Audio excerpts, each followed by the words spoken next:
This is Good Morning Indiana, working for you. Now at 5 on Good Morning Indiana, a standoff on the city's northwest side ends with one person in the hospital. What police say started that situation. Plus, as his family prepares to say goodbye, we're learning more about the heinous crime that took a local doctor's life. The new details investigators are now revealing. And today is Giving Tuesday, a day to give back through kind words and actions. We've got details on how you can help a group of military spouses reach their goal of changing the world. First, here at 5 o'clock, we want to welcome you into Good Morning Indiana. I'm Lauren Casey. And I'm Meredith Barrett, meteorologist Todd Clausen here. And unfortunately, Todd, more cloud cover today. Yeah, you know, we have the clouds. We have no precipitation, which I guess is good news. But everybody needs the sunshine, right? To at least brighten things up for us. And hopefully we'll get a little bit in here later on this afternoon. But you definitely do not need to be carrying those sunglasses around with you here through the morning hours. But you do need that winter jacket. And maybe you want to have the hat and gloves, especially if you have to wait outside at the bus stop, or your commute to work includes a long walk, because temperatures this morning are down below freezing in many locations. We have the clouds around once again this morning. You can see that as you look there off to the south past Lucas Oil Stadium. Here are those temperatures: 29 in Martinsville, 30 in Greenfield, 30 in Lafayette. So everybody's within a couple degrees of each other, hovering just above or just below that freezing mark. And here are the clouds that are present all across the area, and the back edge is still well off to our west. So we deal with the clouds this morning. And again, hopeful for maybe a little bit of sunshine sneaking in here, but it's going to be a race between the clouds clearing out and sunset, which is at 5:21. But highs today a little warmer than they were yesterday as we get up to right around 40 degrees. Lauren. All right, Todd, thanks so much. Here's a look at drive times right now for your commute on I-70 traveling eastbound. No delays. It's a 12-minute commute from Ronald Reagan Parkway into downtown. I-65 at the south split. Let's take a look in the downtown area right now from our INDOT traffic camera. This one's at the north split. You can see traffic there starting to pick up a little bit this morning. Still traveling smoothly. No crashes or delays around the metro area to slow down your Tuesday commute. A suspect is in serious condition after a standoff ended with gunshots on the northwest side Monday evening. Our Kelsey Anderson joins us live this morning from the scene. Kelsey, what led up to all of this? Well, Meredith, there's a lot that led up to this, but what I want to show you right now is the scene here is clear this morning, but there are still some remnants from yesterday. As you can see, tire tracks here in the grassy area. And if we look at the coach's driver education, that is where the suspect went in. You can see that window is broken, and that is where he barricaded himself in there, according to police. So, again, according to IMPD, officials say that they were called to a burglary in progress across the street. When they arrived, they saw the suspect run into a different business. That would be the coach's driver education here near West 71st Street and Zionsville Road. That's when police say that they tried to grab, the suspect, tried to grab an employee, and that employee got away, and the suspect barricaded himself inside. After hours of negotiating, police shot the suspect after he allegedly pointed a gun at SWAT teams. He was taken to the hospital in serious condition and is expected to survive. The officers on scene were not hurt. Now, we don't know an identity of the suspect just yet, but as with any officer-involved shooting, the critical incident response team and the Marion County Prosecutor's Office will take the lead on this investigation. Reporting live, Kelsey Anderson, RTV6. Kelsey, thank you. Also new from overnight, a crash between an SUV and a train in Brownsburg leaves one person dead. This happened just before midnight on North County Road 900 East and County Road 700 North. We're told the driver suffered minor injuries. While crews were removing the vehicle there, another SUV hit the same train nearby. The driver of the second vehicle was killed. The investigation into both crashes is still ongoing. Services will be held today for a doctor who was shot to death inside his Brownsburg home. And this morning, we're learning more about the crime that ended with Dr. Dean Marr losing his life. Investigators now say there was one witness inside the home at the time of the incident. They also believe there was likely more than one suspect. According to Dr. Marr's obituary, he was preparing Thanksgiving dinner when armed attackers broke into the home. The obituary goes on to say he sacrificed his life to save the love of his life. The investigation into his death is ongoing. An autopsy is scheduled for today for an 8-month-old child who died in a house fire in Clinton County. The fire started just after 10 o'clock Monday morning at a home on West Jefferson Street in Frankfort. Investigators say a man and his 2 children were able to escape the burning home, but the baby boy, identified as Deacon James Hunter Mill, could not be saved. The fire department says the Faith Family Church is helping the family with temporary housing. If you'd like to help this family, you can contact the church at 765-659-3011. Less than a week after we told you about a group that's helping get feminine hygiene products to students, the community is stepping up in a big way to support the cause. Project Period distributes pads, tampons, wipes, and even carrying bags to schools and shelters across central Indiana. As women know, those products can be costly, and many schools struggle to keep up with demand when students find themselves in need. It's an issue that can be stressful, distracting, and even prevents girls from being in class. Since our story aired, Project Period organizers say they have received thousands of donations. To learn more about the group, go to the RTV6 app and click on this story. This morning, Hiring Hoosiers shines a light on the need for more diversity among doctors. According to the National Academies of Sciences, Engineering, and Medicine, the number of black male medical students dropped 38% over the last 3 decades. Now a program at Cleveland State University is helping address the shortage of African-American doctors. Dr. Greg Hall is the co-director of the university's NeoMed Partnership for Urban Health. He blames the lack of representation on fewer opportunities and less funding for historically black colleges and universities. Our criteria is one, to empower underrepresented minorities, first generation, people that are first generation college attenders. We actually give that added information, the added exposure and the added support so that they can go to medical school. Dr. Hall says the program shows students there's no limit to what they can achieve. Right now, Cleveland State has an 80% acceptance rate into medical school. You see her every week here on RTV6, and next month you can meet actress and producer Viola Davis on the campus of Indiana University. Davis is known for her starring role in the ABC drama How to Get Away with Murder and for her role in the film The Help. Next month, she'll deliver a keynote lecture in the IU Auditorium recognizing the university's bicentennial and Martin Luther King Jr. Day. That speech will be on January 20th. The event is open to the public. After you've shopped till you dropped on Black Friday and Cyber Monday, why not give back? That's what today, Giving Tuesday, is all about. And this year, a group of military wives is hoping to change the world one small act of kindness at a time. Jessica Manfrey, Samantha Kamalaka, and Maria Reed are the force behind Giving Tuesday Military. Their goal is to showcase 1 million acts of kindness in 24 hours. From complimenting a coworker to buying someone's coffee in line behind you, the women say no act of kindness is too small. You can share your act of kindness by using the hashtag Giving Tuesday Military today. And we hope you'll consider giving to the RTV6 Toy Drive. Our collection on Monument Circle is this Thursday from 6 a.m. to 6:30 p.m. You can also drop off toys at several locations, including participating Applebee's and used stores. For a full list, you can head to theindychannel.com and click on the 6 Shines on Toy Drive link.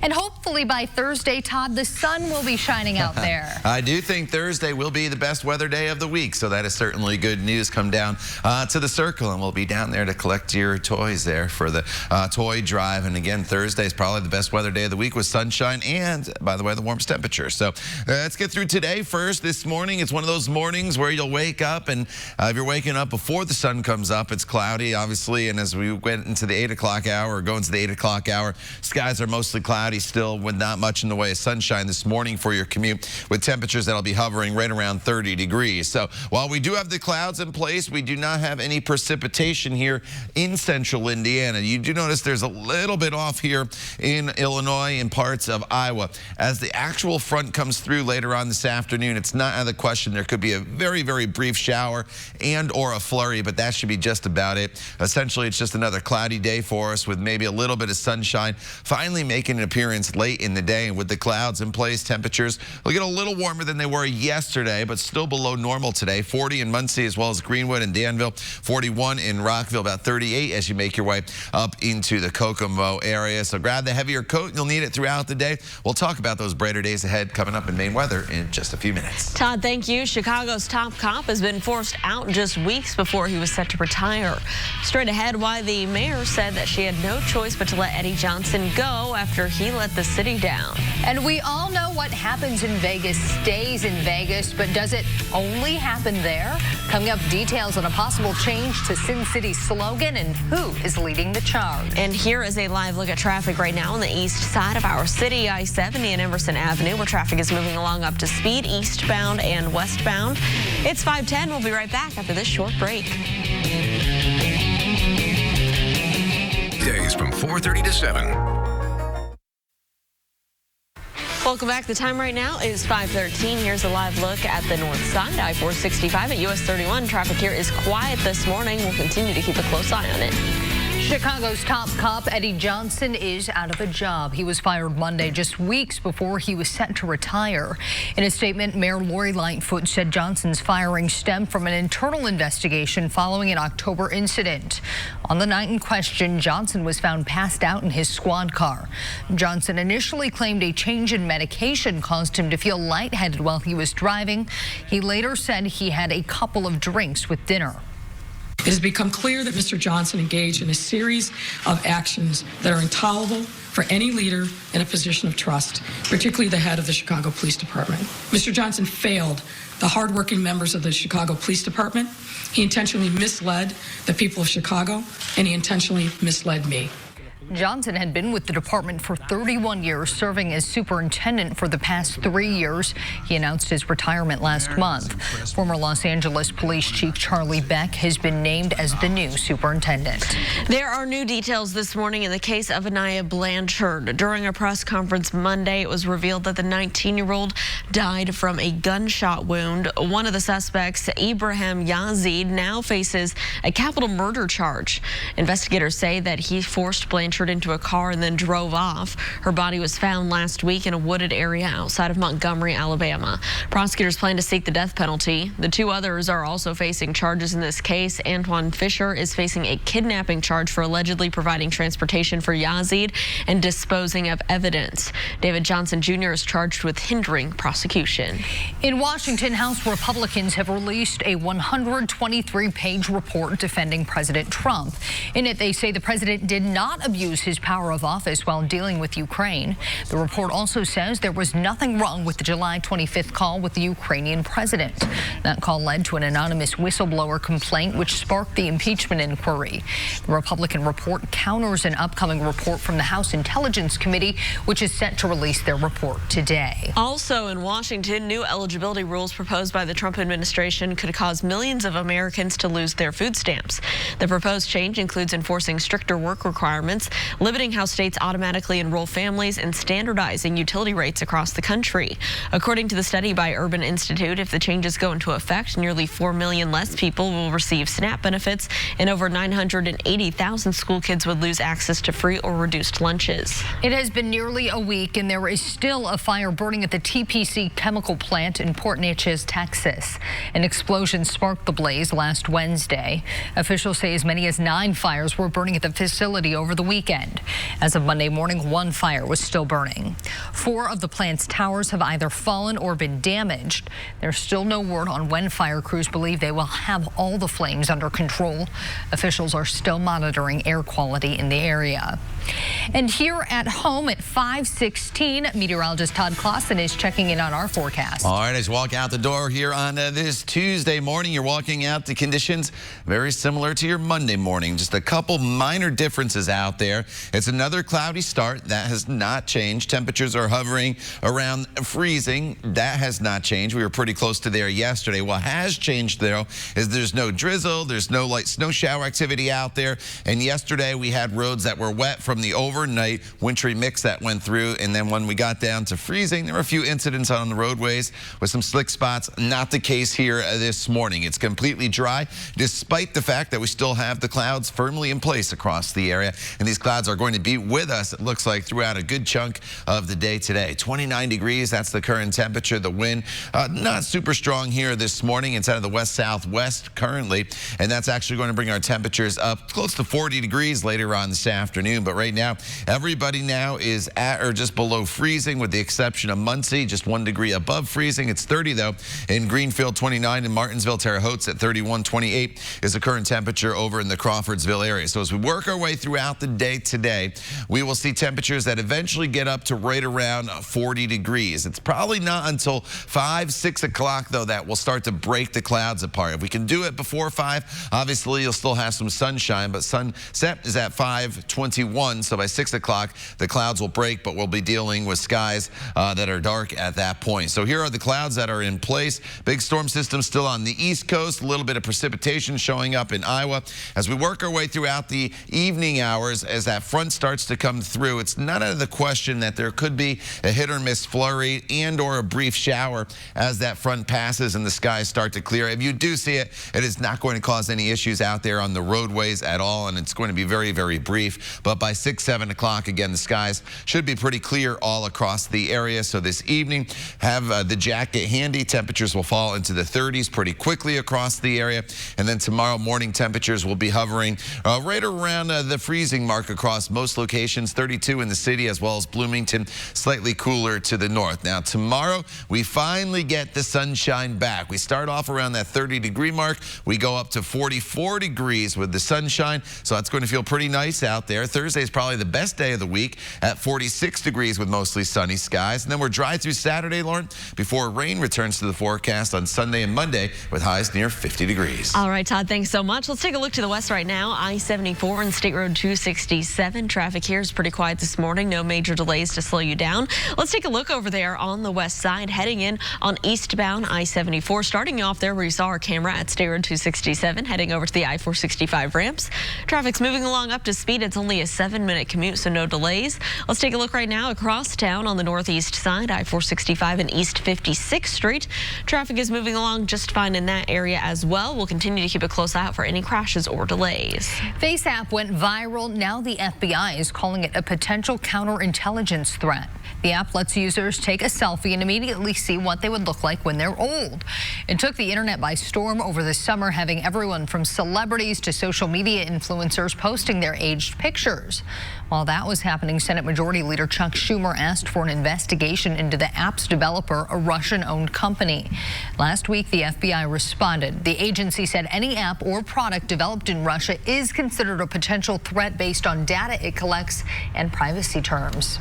The most wonderful time of the year is also the busiest for the Postal Service. In order to make sure that your presents get under the tree in time, there's some important dates that you need to keep in mind. Make sure you get your packages to the post office by December 14th. That's if you want the standard ground delivery. UPS Ground will need a one day or sooner on December 13th. While FedEx gives you a little more time, their deadline for the standard ground service is Monday, December 16th. If you're a last-minute shopper, you'll have to shell out more money. Overnight shipping is available by all 3 major carriers, but it will come at a premium. What happens in Vegas stays in Vegas. That's been the city's slogan for more than 15 years, but could it be time for a change? Last week, Aerosmith frontman Steven Tyler tested out a new slogan during a Vegas concert. Tyler introduced the phrase, "What happens here only happens here." Now there's speculation he may be part of the city's plan to launch a new slogan and tourism campaign. Aerosmith is also reportedly involved in a top-secret surprise happening in Las Vegas on January 26th. next. A senior tradition at Michigan State featured 2 special guests. Coming up, the heartwarming reason why one football player was joined on the field by his rescue dogs. And after the holiday shopping rush, you may be wondering what to do with all that empty packaging and extra waste. Coming up in the next half hour, we are working for you to make sure this holiday season is just as green as it is jolly. And here's a live look at traffic to our north, I-465 over the White River. Traffic's moving along just fine there on the interstate, both eastbound and westbound. Stick around. We'll be right back after this short break. Your replacement window hero. A Michigan State University football player had his 2 best friends at his side as he hit a milestone in his college career. Josh Butler ran onto the field with his 2 dogs, Remy and Roxy, for senior day. The tradition usually features players emerging from the tunnel with family members for their final game.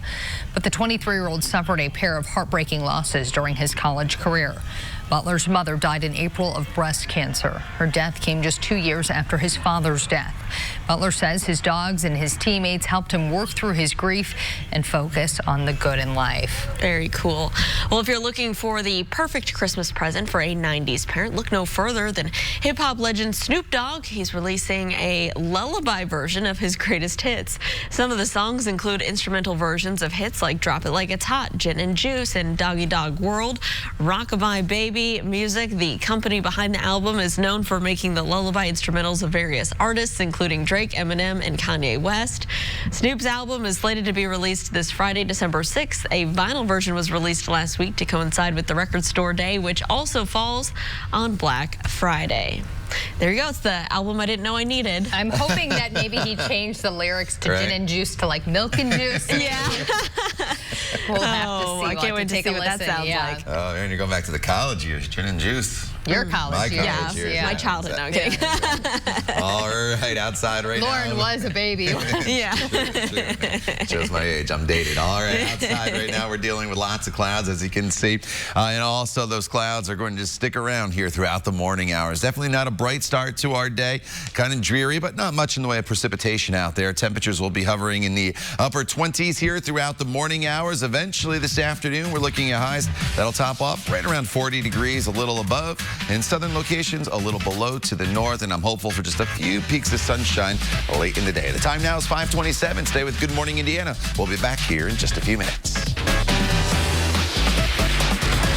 Today at 10 on RTV6. This is Good Morning Indiana, working for you. Now at 5:30, one person is in the hospital after a standoff at a local business ends in gunfire. This morning, we're learning more about the moments before shots rang out. And a DCS worker is facing child neglect charges. What the Madison County prosecutor said needs to change to better protect our children. But first, here it is a Tuesday morning, and we got to talk about the weather. Yeah, another cloudy day ahead of us, but the good news is this is the final day in a series of cloudy days, Todd, and the sunshine is on its way. Yeah, you know, we really haven't seen the sunshine since last Friday. Saturday was pretty wet. Sunday was dreary. Yesterday wasn't very wet, but we had lots of clouds around, and today we continue that trend of cloud cover across the area. The jacket needed, obviously. That'll be pretty much checked here throughout the remainder of this winter season. Your outdoor workout is good to go. But as you look live here, as we take a look, it looks like off towards the southeast, down Virginia Avenue towards the Fountain Square neighborhood, we're dealing with lots of clouds still across the area. And those clouds are just going to be very, very tough to get rid of here throughout the day today. So you just got to be really, really patient with temperatures right now that are sitting in and around the metro area in the upper 20s to right around 30 degrees. 29 in Plainfield and Greenwood, 30 in Lawrence, 30 is the current temperature over in Pendleton. So we have these clouds around, and as far as precipitation goes, we're mainly dry across the area. We have that big storm system off towards the east. There is some precipitation in Iowa, and it's not out of the question late this afternoon that there could be a quick passing flurry and or maybe a quick shower as the front goes through, but it's that front that's eventually going to clear us out. But until that happens through 4 o'clock, we're looking at highs near 40 degrees with lots of cloud cover across the area. Lauren? All right, Todd, no problems here in the downtown area for your commute. This is I-65 and I-70 at the North Split, where traffic is picking up but traveling up to speed. Let's take a look right now for your commute heading in from the northwest side. Starting you off here at I-865 in the Dog Leg, heading to I-70 at the the North Split where you just saw that camera. It's a quick 17-minute drive there, heading southbound. No delays to slow you down. So let's take a look at that area up in our INDOT traffic camera here at I-65 and I-465 on the northwest side. Traffic is moving along up to speed. New overnight, a person is dead after a car crashed into a train near Brownsburg. Police say just before midnight, an SUV and train near North County Road 900 East and County Road 700 North. That driver suffered minor injuries. While crews were removing the vehicle, another SUV hit the same train nearby. That driver was killed. Police are still investigating. A suspect is in serious condition after a standoff ended in gunshots on the northwest side Monday evening. Our Kelsey Anderson is joining us live this morning from the scene. And Kelsey, first, tell us what led up to this gunfire. Well, Lauren, it started on that side of Zionsville Road. Police were responding to a burglary in progress. Now, once they got on scene, they saw the suspect then head this way on the other side of Zionsville Road. And you can see the aftermath here. There are tire marks in the grass here. The window at Coach's driver education is broken, and that is where the standoff happened. So, according to IMPD officials, they were called to a burglary in progress, and that's when they saw him run across the street here to Coach's driver's education. And that's when they say the suspect tried to grab an employee. Now, that employee did get away, and the suspect barricaded himself inside. After hours of negotiating, police shot the suspect after he allegedly pointed a gun at SWAT teams. He was taken to the hospital in serious condition and is expected to survive. The officers on scene were not hurt. Now, as with any officer-involved shooting, the critical incident response team and the Marion County Prosecutor's Office will take the lead on this investigation. Reporting live, Kelsey Anderson, RTV6. Kelsey, thank you. A DCS caseworker is off the job and now facing child neglect charges, accused of doing nothing while a child was seriously hurt. Now the Madison County prosecutor is demanding a change to the way the Department of Child Services operates because he says DCS doesn't always put a child's safety first. Prosecutor Rodney Cummings has filed felony charges against 26-year-old Spencer Osborne. Cummings says Osborne left a 4-year-old boy in a home where it was obvious he was being beaten. The child's mother and Osborne are now both facing felony neglect charges. Cummings says the child had a history of being abused, and because he was a ward of the state, he was being supervised by Osborne. I don't want to say I'm using this case to try to send a message. I think maybe we're using this case to help others understand how at risk many young children are in this community and others, and the Division of Child Services is not protecting them. We need to change the law. Protect our children, please. The Indiana Department of Child Services released this statement about Osborne's arrest, saying, quote, the Indiana Department of Child Services takes any allegation of misconduct against our employees very seriously, and the criminal case filed against our former employee is no exception. As providers of service to Hoosier families and children in crisis, we consider child safety our first priority and will take whatever steps necessary to ensure our families' needs are being met, end quote. We also asked DCS to respond to Cummings' comments. So far, we have not heard back. It is 5:35, and today is Giving Tuesday, a movement encouraging you to donate to a charity ahead of the holiday season. But before you make a contribution, the Better Business Bureau has advice on how to give wisely. Watch out for name similarities to make sure your money is going to the right place. Organizations supporting the same causes often have similar names. Review any donation website carefully. A responsible charity will include its mission and programs, goals, and concrete criteria that describes its achievements. And avoid making on-the-spot donations about unfamiliar organizations, and don't give in to the pressure to make an immediate decision. Well, if you did a lot of online shopping these last couple of days, soon you're going to be getting a lot of these shipping boxes. Environmental advocates are encouraging you to take that extra step and go green with those materials. Recycling, it's not lumped together with trash service in the city of Indianapolis, and that means residents have to pay extra or take recycling to a drop-off location. Allison Mitchell with the Indiana Recycling Coalition says it is worth the extra effort.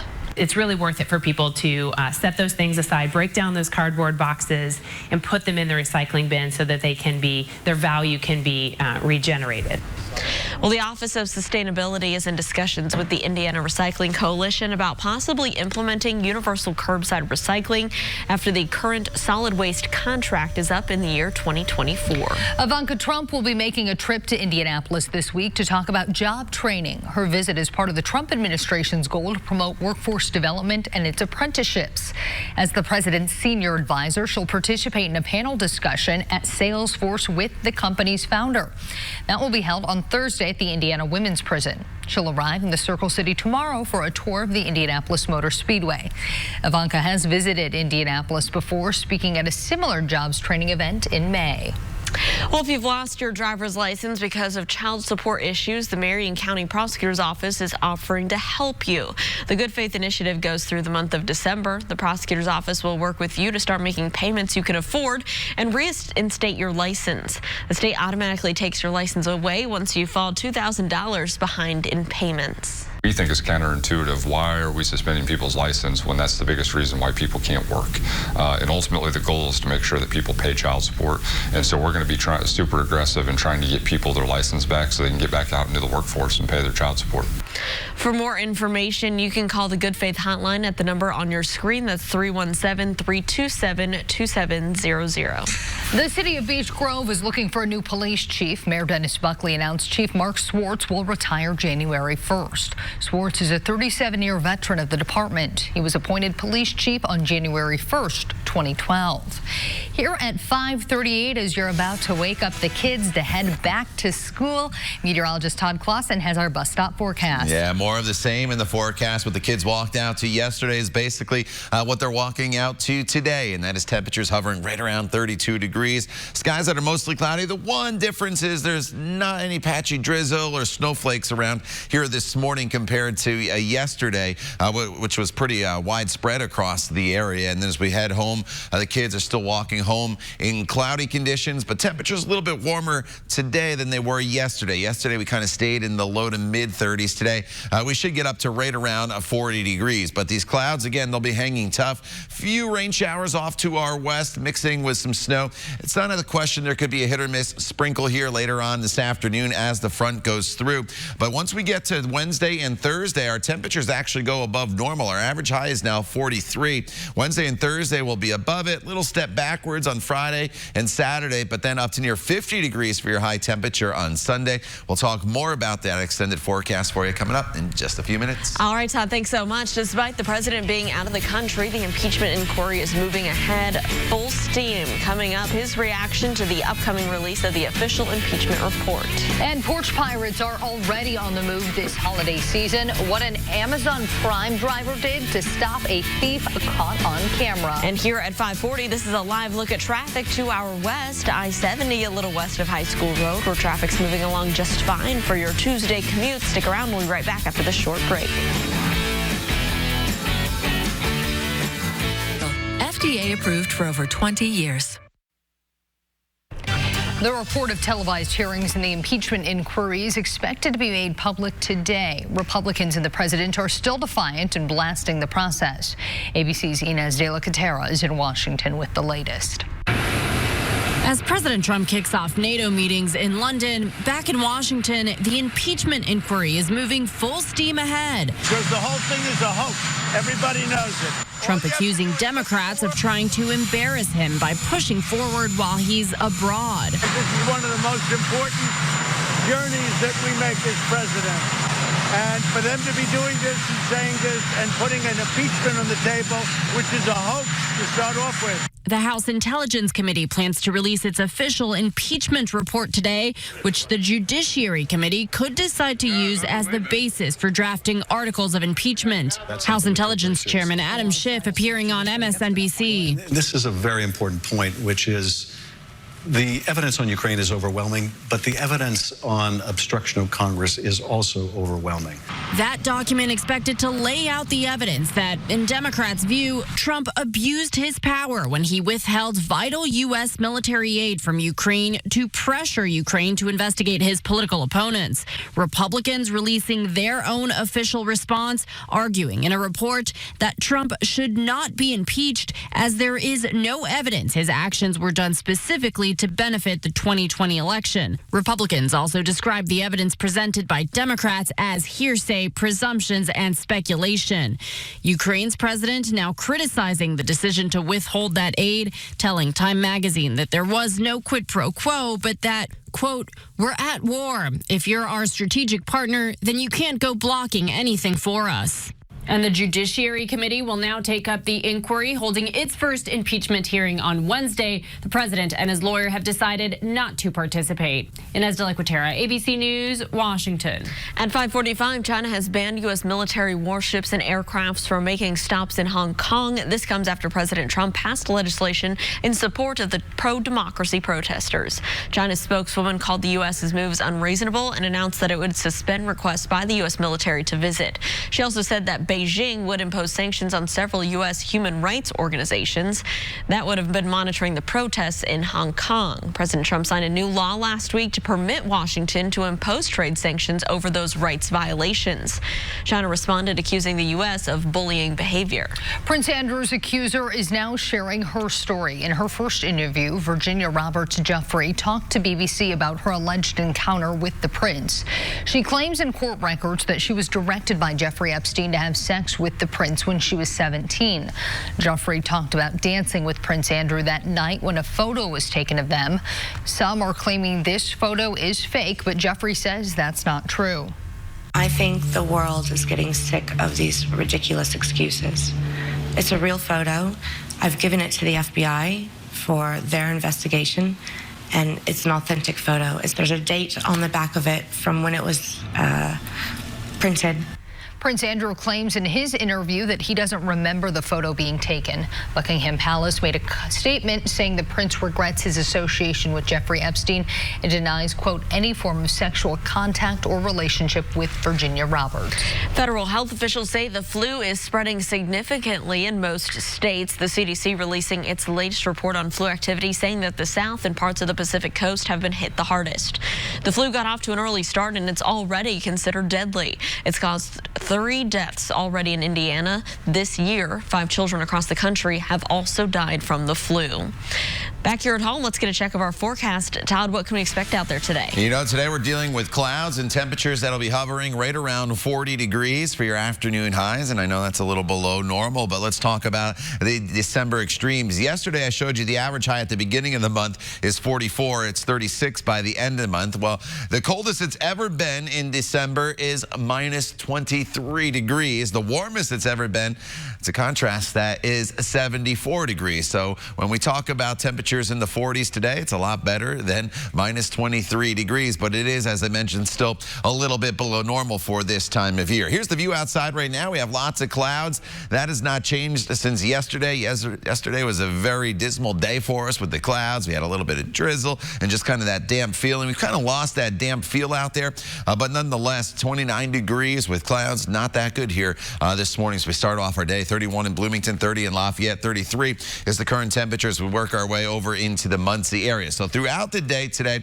temperatures will start to moderate a little bit quicker than they did yesterday. We're still hovering right around freezing through 10 a.m. And then eventually, as we work our way into the noon hour, 35 degrees, 38 is our 2 p.m. temperature. And then highs today should get up to right around 40 degrees. If we could break these clouds a little bit quicker, say by 3, 4 o'clock, the temperatures could climb up into the 40s. Right now, I don't think we'll probably clear the clouds out until 5, 6 o'clock this evening, even though you are starting to see a few breaks here on the satellite radar picture.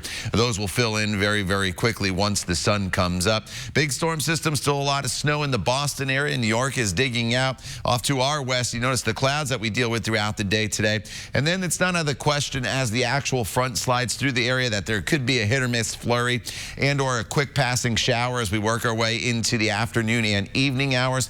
But here comes the clearing line, 6 o'clock onward. Our skies will be clear all across the area, and that'll set us up for a better day tomorrow. We get into the sunshine at least right away tomorrow, and with that sunshine, we'll see temperatures eventually climb up into the mid-40s for afternoon highs. That actually puts us above normal. And then going forward in the forecast, Wednesday, Thursday, and Friday. Thursday is by far the best day of the week weather-wise, as temperatures will be up to about 46 degrees. Friday, a little cooler at 41, and then as we look ahead to the weekend, at this point, Saturday's the better day because it's dry at 42. Sunday Sunday and Monday, we deal with rain, but with low temperatures and high temperatures above freezing, Lauren, it looks like it'll be mainly an all-rain event for us here across the area. All right, Todd, thanks so much. We want to get a look at roads right now as you're heading out to start your Tuesday, maybe heading off to work early this morning. If you're heading into downtown from the east side, no problems. From Post Road to I-65 at the North Split, it is a 10-minute drive on I-70. No issues there. So let's take a look on the northwest side. I-65 here, a little south of 38th Street. You can see traffic is picking up. A lot of headlights on the left side of your screen heading southbound towards the downtown area. No crashes or delays right now around the metro area to slow down your commute. Police in South Florida say a porch pirate's plan to steal a package was foiled by an alert delivery driver. A Ring doorbell camera caught video of that thief. A woman can be seen taking a box from the porch and then quickly running off.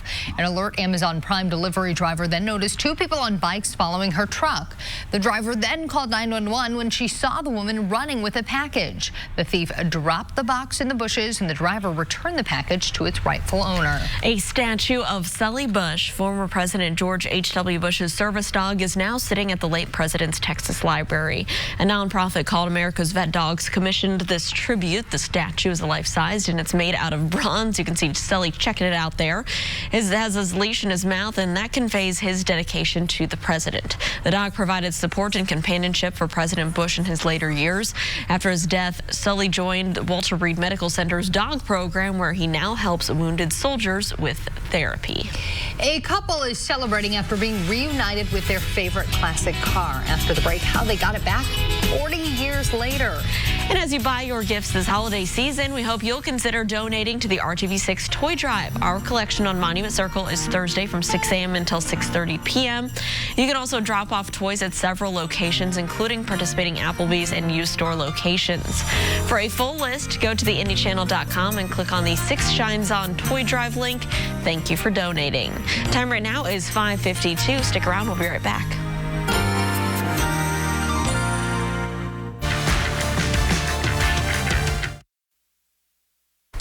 Welcome back. The time right now is 5:55 on your Tuesday, and here's a look at your commute on the east side. This is the interchange between I-465 and I-70. Traffic's picking up and traveling up to speed. A couple is getting their beloved classic car back after selling it 40 years ago. Penny and Stu Tinker got this 1950s Bentley Mark VI back after the person they sold it to passed away. They bought the car from England but had to sell it because they needed money. The next owner showed the car in parades and at car shows, but recently died. It was then left in a barn. The Tinkers located it and bought the Bentley back. They have reenacted photos with the old car, and they plan to fix it up for car shows next summer. I always love those stories when people are reunited with their cars from decades ago. And it's so funny how much people would pay to get their first car back that they probably just gave away, you know, for pennies. Yes, well, I will pay nada for my 1999 RAV4. Who knows where it is? It's probably in a junkyard somewhere by now. But great car for a young teen. But yeah, no, I won't be wanting that back in a couple days. They decades. don't even make my first car anymore. Oh. A Dodge Spirit. Oh. Okay. Back in the day. I can't even remember what year it was. I think it was like a 91 or 92. But So maybe you would want that back since they don't make that anymore. Nah, probably not. I'm good leaving it. So, all right, outside right now, we're dealing with temperatures in the 20s and 30s here across the area. 28 in Zionsville, 30 in Logansport, 30 in Indianapolis. The good news is, while it's cloudy, we don't have any precipitation out there to cause any issues on the roadways here, at least weather-wise, this morning. So we deal with cloudy skies this morning. I'm hopeful, fingers crossed, for just a little bit of sunshine late in the afternoon, but overall a dry day with a high of 39. We'll talk about the better days ahead this weekend coming up in the next half hour. Stay with us. The time now is 5:56.